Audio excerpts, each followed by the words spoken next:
नमस्कार प्यारे बच्चों, स्वागत है आपका अपने YouTube चैनल झुंझुनू एजुकेशन पर। मैं आपका अपना नितेश तिवारी।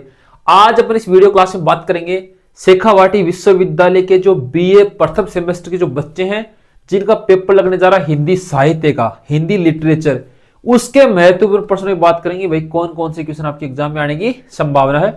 तो जो बच्चे पहली बार यूट्यूब चैनल को देख रहे हैं, फटाफट चैनल को सब्सक्राइब कर लीजिए, क्योंकि मैंने आपसे वादा किया था कि शेखावाटी यूनिवर्सिटी के जितने पेपर होंगे सबके इंपोर्टेंट क्वेश्चन मैं आपको करवाऊंगा। इसलिए मैं आज हिंदी का वीडियो लेके आया हूं। फटाफट चैनल को सब्सक्राइब कर लीजिए ताकि जैसे ही नेक्स्ट पेपर हो ना आपका, उस पेपर के भी इंपोर्टेंट क्वेश्चन आपको वीडियो के माध्यम से मिल जाए। और एक बार सभी बच्चों तक शेयर कर देना ताकि सभी को कंटेंट उपलब्ध रहे, सबको पता चले कि भाई एकमात्र झुंझुनू एजुकेशन यूट्यूब चैनल ही ऐसा चैनल है जो आपको एकदम फ्री में सारे कंटेंट उपलब्ध करवा रहा है। प्यारे बच्चों, इसमें देखो सेमेस्टर रहने वाला है first semester, BA first semester. अगर आपने, आप लोगों को सोचना है, अगर आपने अभी तक टेलीग्राम चैनल ज्वाइन नहीं किया तो अभी जाके ज्वाइन कर लीजिए। झुंझुनू एजुकेशन के नाम से टेलीग्राम चैनल है। इस पे आपको शेखावाटी विश्वविद्यालय के सारे नोट्स, प्रैक्टिकल फाइल और जितने भी जानकारी है, अपडेट्स हैं, सबसे पहले आपको टेलीग्राम चैनल झुंझुनू एजुकेशन पे मिलेंगे। इसके अलावा कहीं भी नहीं मिलेगी। तो फटाफट आप लोग जाके टेलीग्राम ऐप पे जाइए, वहां झुंझुनू एजुकेशन सर्च कीजिए, वहां ज्वाइन कर लीजिए, या इसी वीडियो की डिस्क्रिप्शन लिंक दे रखी है, वहां से भी आप लोग ज्वाइन कर सकते हो।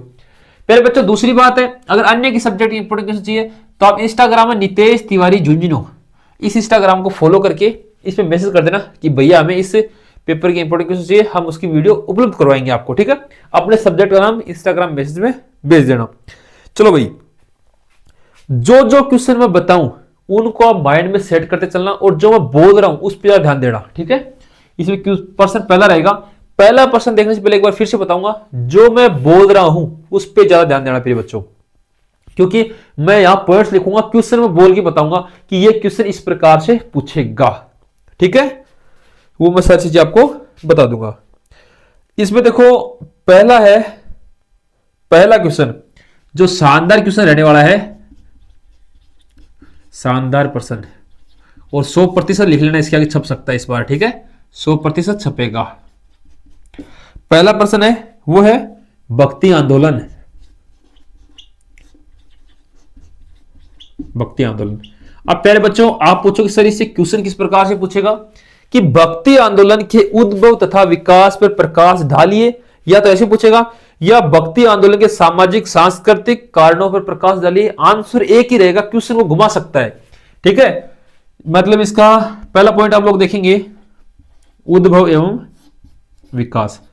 पहले बच्चों यहां से आ सकता है। ठीक है, या इसको घुमा दे, मान लो इस क्वेश्चन को थोड़ा चेंज कर दे तो इसके पूछ सकता है,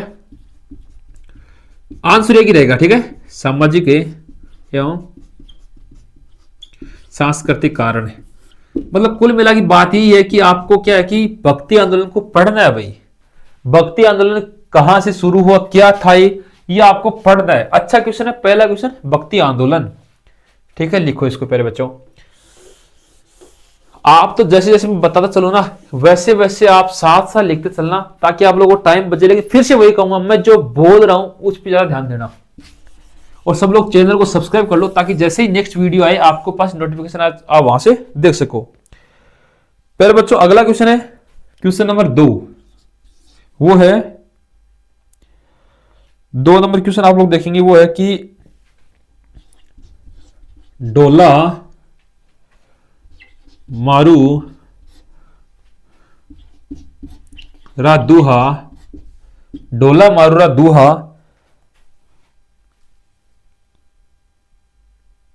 डोला मारू रा दूहा में लोक जीवन की सफल अभिव्यक्ति है, समझाइए। सफल अभिव्यक्ति हुई है इस कथन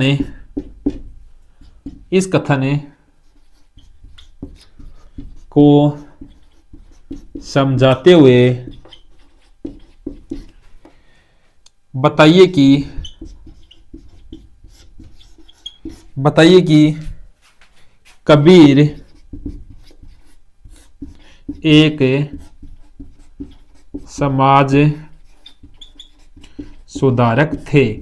प्यारे बच्चों शानदार क्वेश्चन है। कबीर जी से यही क्वेश्चन बनेगा, या तो पूछेगा, देखो कबीर एक समास सुधारक थे ना, इससे क्या है कि इनकी जो काव्यगत विशेषता आपको पता चल जाएगी, काव्यगत विशेषता। तो कबीर जी की काव्यगत विशेषताएं आप लोग ध्यान से पढ़ोगे तो ये जो डोला मारूरा दुआ है ये आपको क्लियर हो जाएगा भाई। आपके पेपर में अच्छा क्वेश्चन है, छप सकता है, डोला मारूरा दुहा। लिखो इसको फटाफट लिख लीजिए, साथ साथ लिखते चलोगे ना तो आपका भी टाइम बचेगा भाई। लेकिन मैं फिर से एक बात वही कह रहा हूं कि जो मैं बोल रहा हूं उस पर ज्यादा ध्यान देना, कौन सा क्वेश्चन कैसे आएगा, ठीक है ना। जो मैं बताऊं ना बिन थे ढंग से पढ़ लीजिए, थारी एग्जाम में यो ही छपेगा 100% कह रहे हो ना, 100% इंपोर्टेंट क्वेश्चन बता रहे हूं। जो थारी व्याख्या वगैरह आएंगी ना बेबी आ क्वेश्चन से ही कंप्लीट हो जाएंगी, जो मैं बता रहा हूं आंधे पढ़ लेगा ना थारी व्याख्या भी आराम से कंप्लीट हो जाएगा, अच्छे नंबर ले जाओगे पेपर के अंदर। लेकिन जो जो मैं बता रहा हूं बिन थे ढंग से पढ़ियो साहब। क्वेश्चन नंबर 3 है बच्चों, वो है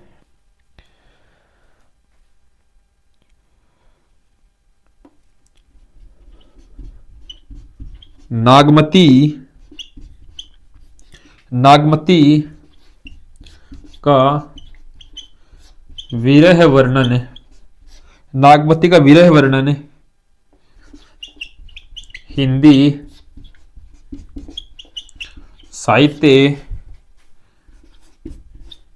की अमूल्य निधि है।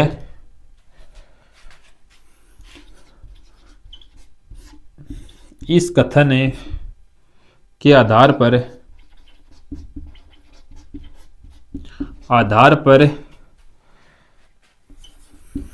जायसी के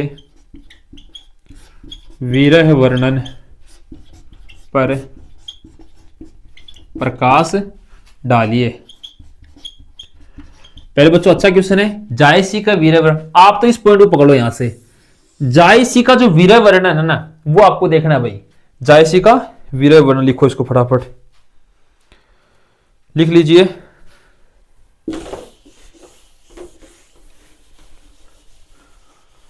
जो जो मैं बता रहा हूं आपको 9-10 क्वेश्चन बताऊंगा, इनको ढंग से पढ़ लेना भाई। आपको अगर इस पेपर में अच्छे नंबर चाहिए तो मैं जो क्वेश्चन बता रहा हूं वो आपको पढ़ना ही पड़ेगा। क्वेश्चन नंबर 4 है ना, 4 नंबर क्वेश्चन है तुलसीदास लिखो यहाँ पे, पॉइंट लिख लो, मैं बताता हूँ क्या करना है इसका। तुलसीदास एवं सूरदास, अथवा में एक निबंधात्मक क्वेश्चन आएगा भाई। इनमें से एक निबंधात्मक मतलब बड़ा क्वेश्चन है, क्या पूछेगा, डायरेक्ट पूछेगा काव्यगत विशेषता, डायरेक्ट पूछेगा ऐसे कैसा कि सूरदास की काव्यगत विशेषताएं या तुलसीदास की काव्यगत विशेषताएं, इनमें से एक क्वेश्चन निबंधात्मक आपको देखने को मिल जाएगा। विशेषताएं एक क्वेश्चन आपको निबंधात्मक इनमें देखने को मिल जाएगा, तो इनको ढंग से पढ़ना, लिखो इसको। जो बता रहा हूं इनको लिख लेना भाई, निबंधात्मक पूछ लेगा आपसे डायरेक्ट ही, ठीक है। तुलसीदास और सूरदास। क्वेश्चन नंबर 5 है पहले बच्चों, वो है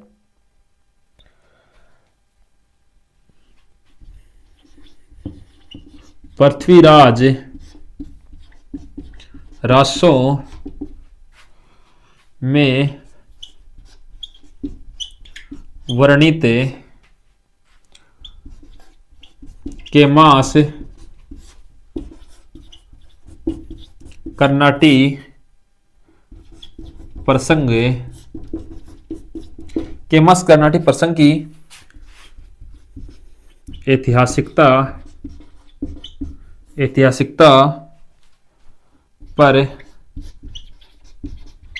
अपने विचार लिखिए।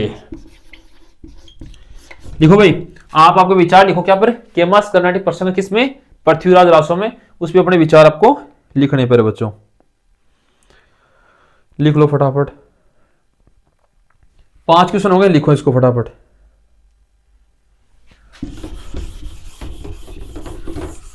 क्वेश्चन नंबर 6 है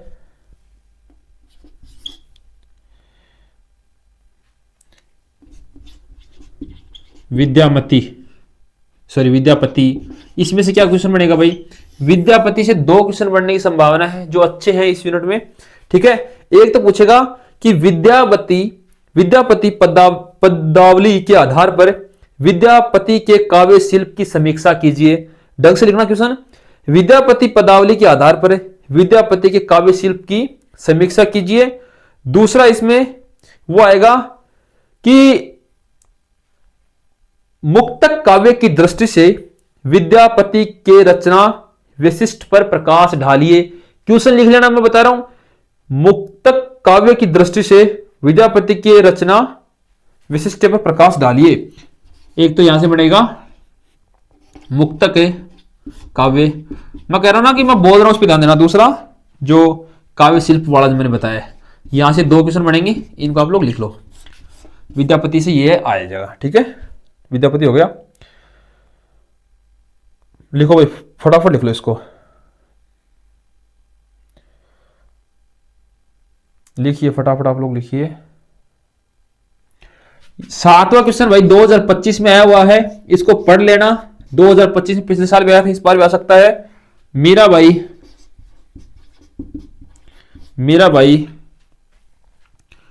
की भक्ति भावना एवं विरह वेदना पर प्रकाश डालिए।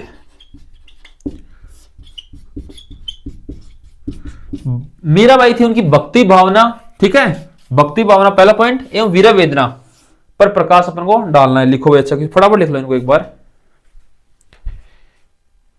लेकिन मैं कह रहा हूं आपको बार बार, जो क्वेश्चन बता रहा हूं इनको आप है ना अपने माइंड में सेट कर लेना। यही एग्जाम में छपेंगे, जब आप एग्जाम देके आओगे ना तब कहोगे यार सर ने बताए थे, हम पढ़े नहीं और ये क्वेश्चन तो आ गए एग्जाम के अंदर।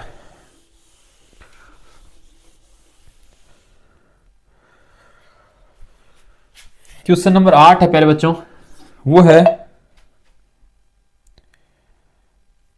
Question number 8।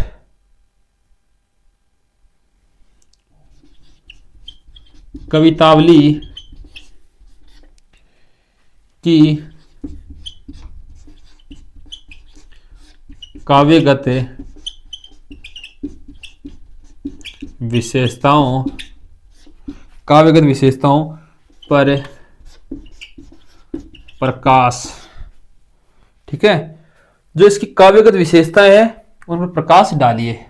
मैं आपको ये बता रहा हूं क्वेश्चन किस प्रकार से पूछेगा, इनको ही याद करना है। आपको बता दे भाई कवितावली आएगा, क्या आएगा भाई, अब माइंड में चलेगा ना, कवितावली बोल दिया, आपको यूनिट पता है कवितावली आएगा क्या, कवितावली से वो मैं बता रहा हूं। तो कवितावली से पूछेगा, कैसे पूछेगा, काव्यगत विशेषताओं पर प्रकाश डालिए, इस प्रकार से क्वेश्चन पूछेगा। ठीक है, तो ये तो यूनिट्स के नाम भाई, कवितावली, ब्रह्मगीत हो गया, मीराबाई, उनमें से पूछेगा क्या, यही तो आपको पूछना, यही मैं बताना चाह रहा हूं।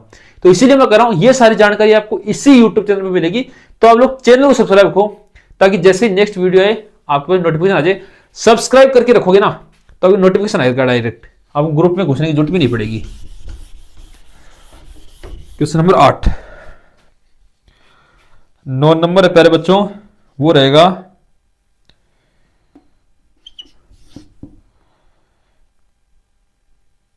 आदिकाल में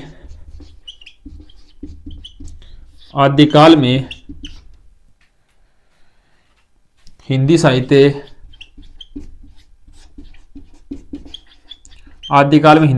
एवं हिंदी साहित्य का नामकरण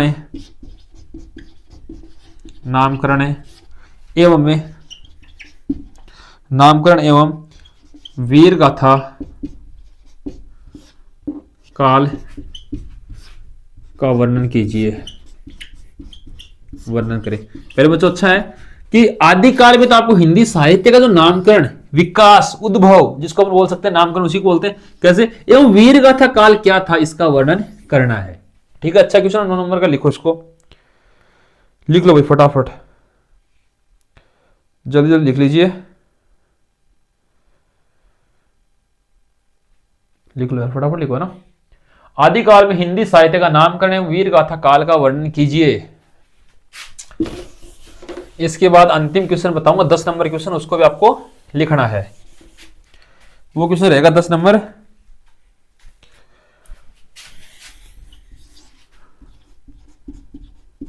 सारांश लिखें। सारांश लिखने वाले बता रहा हूं, लेकिन उससे पहले एक बार आप वीडियो को लाइक कर दो और चैनल को सब्सक्राइब कर लो फटाफट। 1 मिनट आप सब लोग, नीचे दी गई लिंक है ना वीडियो डिस्क्रिप्शन में, उस पर जाके ये जूनियर एजुकेशन ज्वाइन करो एक बार फटाफट। फटाफट आप लोग ज्वाइन कर लीजिए। लिखो यार फटाफट लिखो ना, ज्वाइन करो। फिर बताता हूं आपको 2-3 क्वेश्चन और है वो। सारांश लिखिए।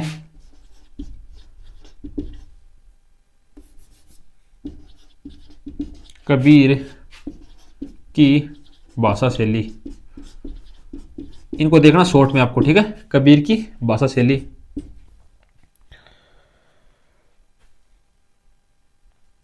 लिखो फटाफट लिखो यार, है ना।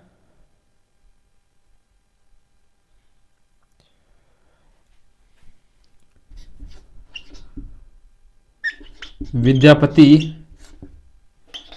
पदावली में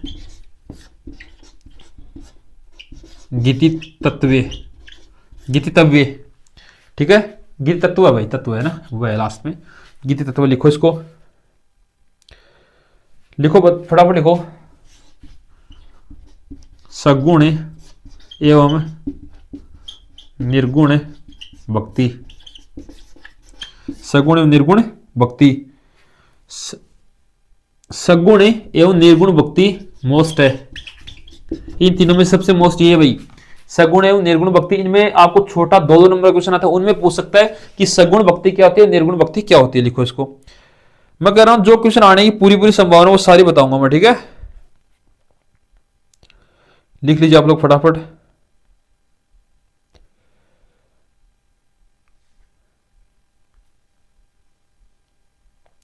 एक है जो भक्ति काल था, भक्ति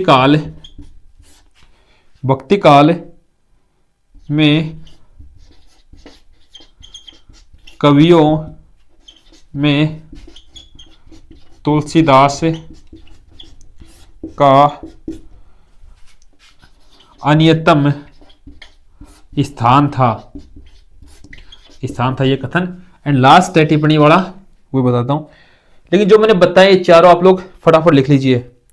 देखो मैं जो बता रहा हूं ना, उनको पॉइंट टू पॉइंट आप लोग सुनिए कि बता क्या रहे हैं सर। जो चीज बोल रहा हूं उसको ढंग से सुनिए, ठीक है। अगला है जो, 1 मिनट,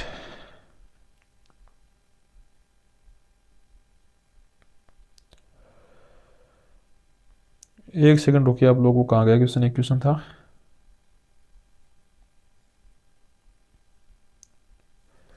जो पृथ्वीराज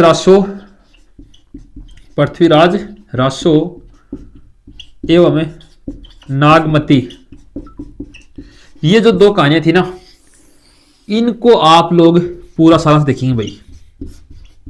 पूरा सारांश पढ़ना आपको। और कहानियों का आप लोग कम भी कर सकते हो, लेकिन जो इनको 100% पढ़ना भाई, ठीक है। कौन सा? इनमें अगर नागमती को छोड़ना चाहो तो पृथ्वीराज जो रासो है ना, पृथ्वीराज रासो, कौन सा? पृथ्वीराज रासो। इसको तो प्यारे बच्चों को कंप्लीट पढ़ना ही पड़ेगा भाई। शानदार क्वेश्चन बनेगा यहां से। पृथ्वीराज रासो का सारा सब लोगों ने कवर कर लिया तो आपको बड़ा निबंधात्मक क्वेश्चन कवर हो गया, ये मान लो। क्योंकि ये बार बार रिपीट हो रहा है, आएगा। पृथ्वीराज रासो आप किताब का अत्यंत महत्वपूर्ण प्रश्न है, तो आ सकता है। तो इसको आप लोग लिख लीजिए।